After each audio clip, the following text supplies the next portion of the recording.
Del Estado, doctor Andino, muy buenos días. Bienvenido a Contacto Directo. Gracias, Alfredo. Buenos días. Un gusto poder compartir en esta mañana. Igualmente. Doctor Andino, para empezar, recordemos lo que se ofreció al pueblo soberano para que apoye la metida de mano a la justicia. Veamos.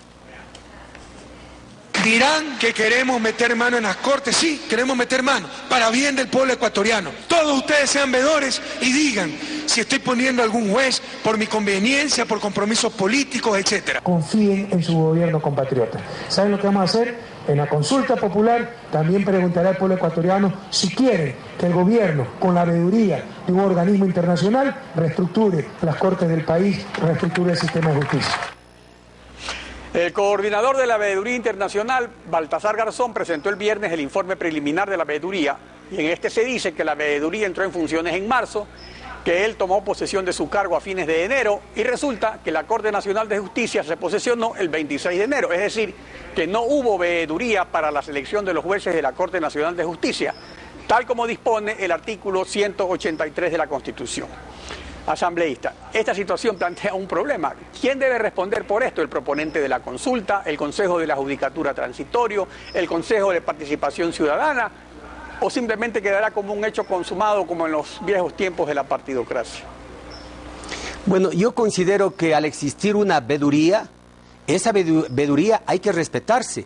Si a través de la misma se ha determinado o se determinan presunciones de una mala designación o en la elección de los jueces, porque a lo mejor se favoreció a unos o se perjudicó a otros, yo considero que eso no debería quedar allí. Por el contrario, se debe transparentar y clarificar esos hechos. Más aún cuando el Consejo de la Judicatura, como órgano de gobierno, administración, control y disciplina de la función judicial, como manda la Constitución y el Código Orgánico de la Función Judicial, tiene plenas facultades realmente para indagar y ver qué es lo que ha ocurrido.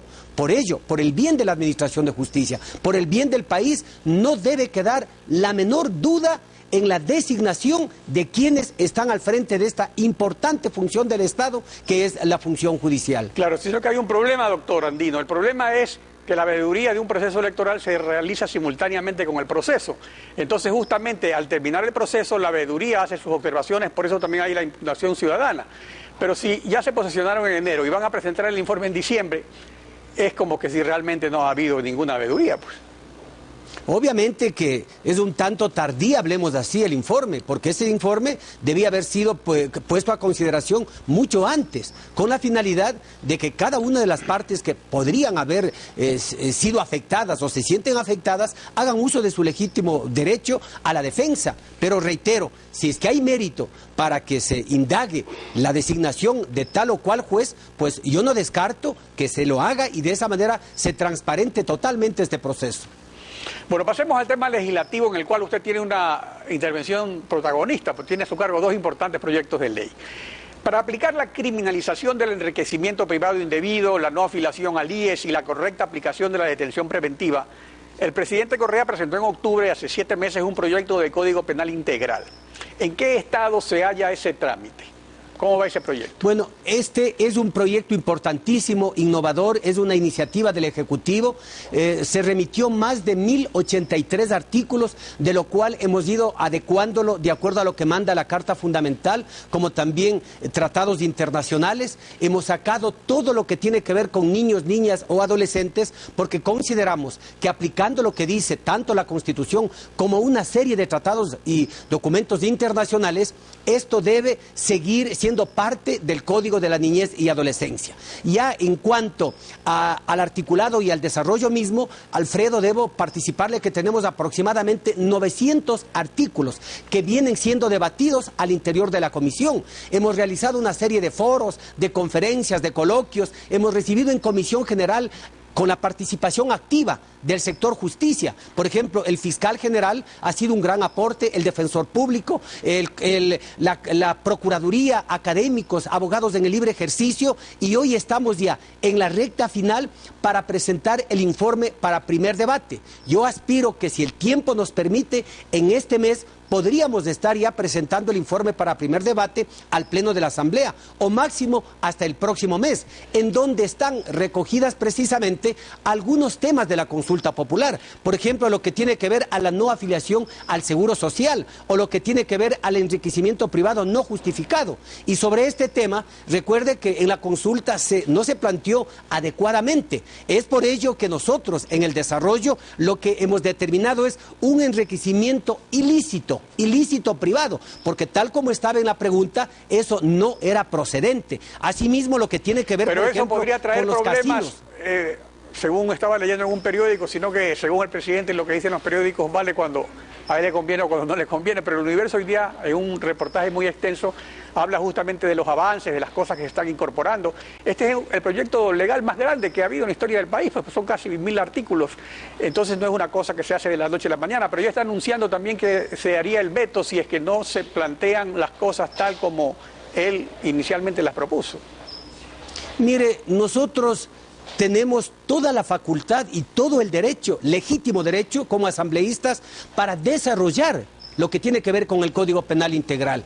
Si lástima al presidente, al compañero presidente, a lo mejor no le agrada algún tema, pues bueno, él tiene la facultad de vetar, pero esperemos que también se respete el trabajo que nosotros hacemos. ¿Por y qué? Que ustedes Porque hagan respetar su trabajo, porque ustedes realmente sí trabajan, pero resulta que luego hacen una ley y les mandan un veto de 100, de 200 páginas.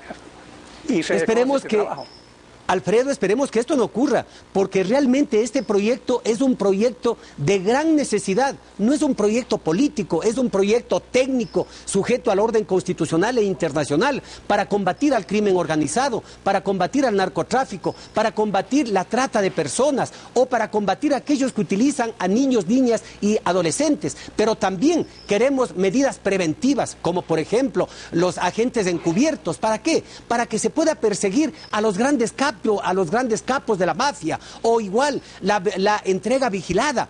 Pero tampoco podemos nosotros olvidarnos de la rehabilitación social para poder reinsertarles precisamente a los ciudadanos que han sido sentenciados o condenados por el quebrantamiento de la ley. Por ello yo aspiro que este Código Penal Integral venga en gran medida a dar mayor seguridad, a evitar la impunidad e imponer las sanciones que se merecen a aquellos que violentan el ordenamiento legal.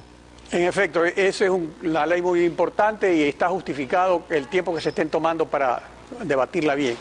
Pero en la práctica resulta que parece que habría una sola prioridad, pues lo único que ha avanzado tiene que ver con los medios de comunicación privados, que no dependen del gobierno.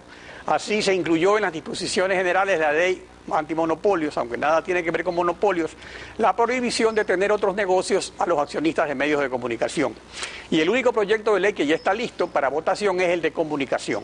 Ahora, el mandato de la consulta era muy específico sobre esta ley, porque decía regular la difusión de contenidos de televisión, radio y publicaciones de prensa que contengan mensajes de violencia explícitamente sexuales o discriminatorios. Su proyecto va más allá. Entonces, ¿por qué en cuanto a este mandato específico no se respeta el preciso mandato popular? Bueno, ahí discrepo con mucho respeto, Alfredo, pero no es así. Lo que hemos hecho es desarrollar precisamente lo que el pueblo ecuatoriano se pronunció, y hemos desarrollado los derechos a la comunicación establecidos no solo en nuestra Carta Fundamental, sino fundamentalmente en la Convención Interamericana de Derechos Humanos. Está listo para votación, y lo gran logro que se ha hecho es que sea la votación artículo por artículo, porque de esa manera ya no va a haber el pretexto, Alfredo, para que algunos digan no quiero votar en paquete porque este proyecto no me agrada. Hoy hay la facultad, la facilidad para votar artículo por artículo. Claro, pero eso del artículo por artículo es muy una serie de interesante, derechos. porque hay un artículo que ese es el que realmente tiene un problema, porque la otra parte del mandato de la consulta que leí hace un momento es que esta ley establezca criterios de responsabilidad ulterior de los comunicadores o medios emisores. Esa es la otra parte. Pero estos criterios de responsabilidad ulterior no deben transgredir los límites de la Convención Americana de Derechos Humanos que prevalece sobre la Constitución según el mandato soberano del referéndum que aprobó la Constitución. Y el proyecto sí traspasa este límite cuando establece unos principios deontológicos que son una serie de directrices y a la vez un sistema de sanciones que constituyen en la práctica una suerte de censura previa. Entonces, ese realmente es un el tema conflictivo. ¿Qué legitimidad puede tener una ley que realmente no está respetando la convención, pese a que se dice que se quiere respetar la convención? Probablemente antes de que sometimos nosotros el texto a votación, hace un par de semanas, a lo mejor habían algunos artículos que no estaban claros, que no estaban precisos, pero se los ha depurado, se los ha mejorado sustancialmente. Y es por ello que hoy, mire, yo ya no he escuchado casi críticas de la oposición o de algunos actores políticos sobre el proyecto mismo. Lo que hoy se preocupan es por un posible veto. No va a haber censura previa de manera alguna, Alfredo. Más aún cuando en el proyecto de Código Integral Penal, por ejemplo en el artículo 146, estamos señalando restricción a la libertad de expresión. La persona que por medios arbitrarios o violentos coartar el derecho a la libertad de expresión será sancionado con pena privativa de libertad de 1 año a 3 años. Mire, en el Código Integral Penal, Penal si eso lo hace, por ejemplo, el jefe del Estado, para ¿qué pena garantizar le pueden poner si no se lo puede enjuiciar? No, aquí la ley es para todos. La ley es para todos. Recuerde usted como abogado, Alfredo, que de acuerdo a la Constitución todos somos iguales ante la ley. Cualquier ciudadano, sea el presidente, el vicepresidente, un asambleísta, cualquier ciudadano funcionario, claro, bueno, si quebranta la ley tiene que responder ante la ley. Eso es lo que dice la ley, cuya aplicación está en manos de los jueces, y ese ya es otro problema. Usted cumple su labor como legislador. Asambleísta, gracias por acompañarnos hoy en Contacto A usted, Directo. gracias.